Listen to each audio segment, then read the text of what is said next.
हमारे साथ है श्रद्धा वालकर के पिता विकास वालकर, जिन्होंने पूरा इस मामले में बहुत कुछ सहा है। आज वो हमारे साथ है बातचीत करने के लिए। सर, ये जब मामला सामने आया तब आपको कैसा लगा और कैसे आपको इन सब के बारे में पता चला?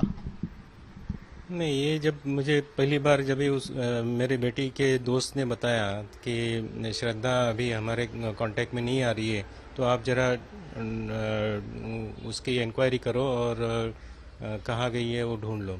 तभी मैंने फिर थोड़ी दिन उसके दोस्तों के साथ कांटेक्ट करके मैंने पूछा, तब कहीं से भी मुझे पता नहीं चला। तब मैंने डिसाइड किया कि पुलिस कंप्लेंट करी।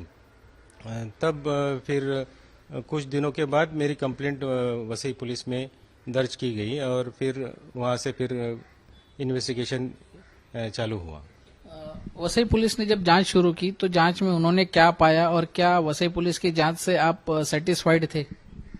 नहीं, मुझे लग रहा है उन्होंने बहुत ज़्यादा टाइम लगाया और जब भी उसको भी इसके लिए बुलाया स्टेटमेंट के लिए, तभी भी उससे बहुत लाइटली सब पूछा गया, जो शायद मुझे ऐसा लगता है कि उस समय अगर स्ट्रांग एक्शन लिया होता तो शायद यहीं पे उसको अरेस्ट हो जाती थी। जब श्रद्धा लापता हुई तो क्या आपकी आफ्ताब के घर वालों से बात हुई? उनकी तरफ से आपको क्या जवाब मिला?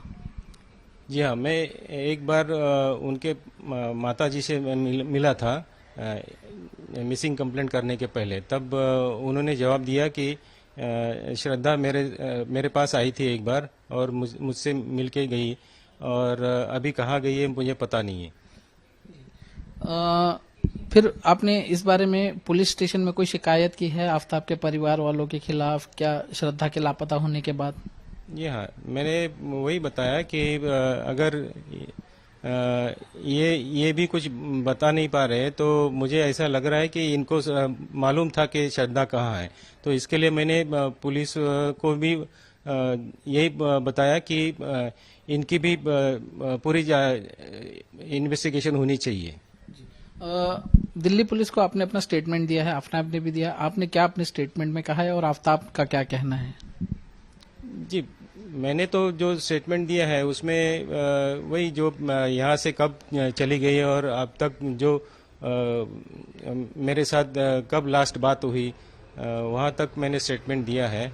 और फिर आफ्ताब के बारे में तो मुझे कुछ बताया नहीं गया कि क्या स्टेटमेंट हुआ है उसका। श्रद्धा से आपकी आखिरी बार मुलाकात कब हुई थी और कब बात हुई थी और क्या बात हुई थी? आखिरी बार मेरी फ़ोन पे ही बात हुई थी।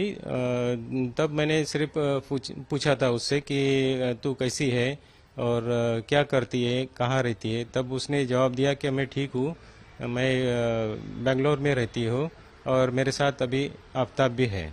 तो आपने श्रद्धा और आफ्ताब के जो रिश्ते थे उसको आप किस तरह से देखते थे? क्या आपने उसके लिए श्रद्धा से कभी बात की थी और क्या बात की?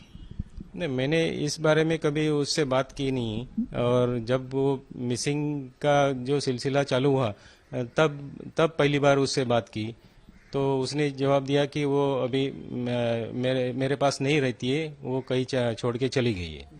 और श्रद्धा से आपने जब आफ्ताब के साथ वो रिलेशनशिप में थी तब क्या आपने उनसे बात की थी? आफ्ताब के साथ रिलेशन को लेकर श्रद्धा से क्या आपने बात की? श्रद्धा से यही पूछा था कि कैसी है, तू आना चाहती है तो आ जाओ, लेकिन उसने जवाब दिया कि नहीं, मैं यही ठीक हूँ। और मुझे ज़्यादा मतलब आफ्ताब के बारे में कुछ बताया नहीं उसने तब। अब आपकी क्या मांग है? आप क्या चाहेंगे? आप यही कि ये अभी केस मुझे ऐसा लग रहा है कि ये फास्ट ट्रैक में चला जाए और जल्द से जल्द उसको फांसी की सज़ा होनी चाहिए, और उसके घर वालों के भी